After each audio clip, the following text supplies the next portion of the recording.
While the girl was playing, she discovered something terrifying. She saw a dog appear in front of her. Watching the wild dog approach her, the girl quickly called out for her dad. However, when Ryan turned around and looked over, he found the girl had already backed up to the edge of a deep pit.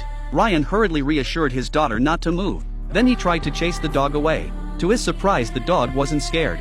Instead, it continued to advance toward the girl. As the girl was about to fall into the pit, Ryan grabbed a stone from the ground and threw it at the dog. Unexpectedly, just as the dog was scared off, the girl, frightened, fell into the pit. As the camera brightened again, Ryan woke up. Looking at his crying wife, Ryan was stunned. At that moment, his wife rushed over, hitting Ryan, demanding to know what happened. At this point, Ryan didn't know how to react. He pushed his wife away and closed his eyes, telling himself to stay calm. Soon after, he heard his daughter calling him from behind. It turned out the girl had only fainted after breaking her arm, and she wasn't in any life-threatening danger.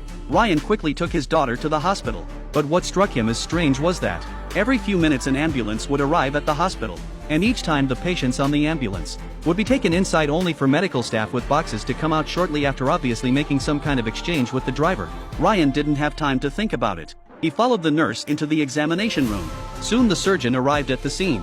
He ordered a CT scan for the girl's head, but what Ryan found odd was that the doctor seemed even more concerned about the girl's eyes. He checked them repeatedly, even complimenting her on how beautiful her eyes were.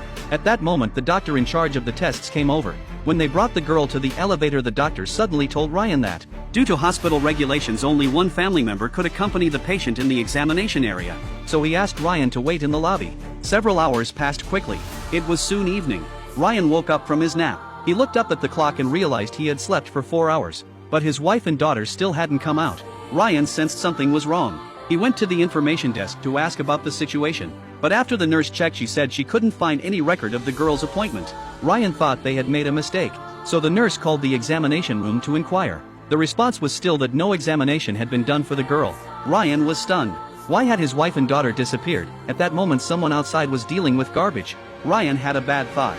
He began to suspect that the hospital was involved in organ trafficking. He quickly found a patrolling police officer and told him what had happened, showing the officer the photos. The police then went to the surveillance room to check. Indeed, they didn't see any sign of Ryan's wife and daughter. It turned out that all of this was just Ryan's hallucination. His daughter had died after falling into the deep pit. Then he had pushed his wife, and her body had been pierced by rebar, also leading to her death. Unable to accept the truth, Ryan had chosen to selectively forget to avoid facing the painful reality.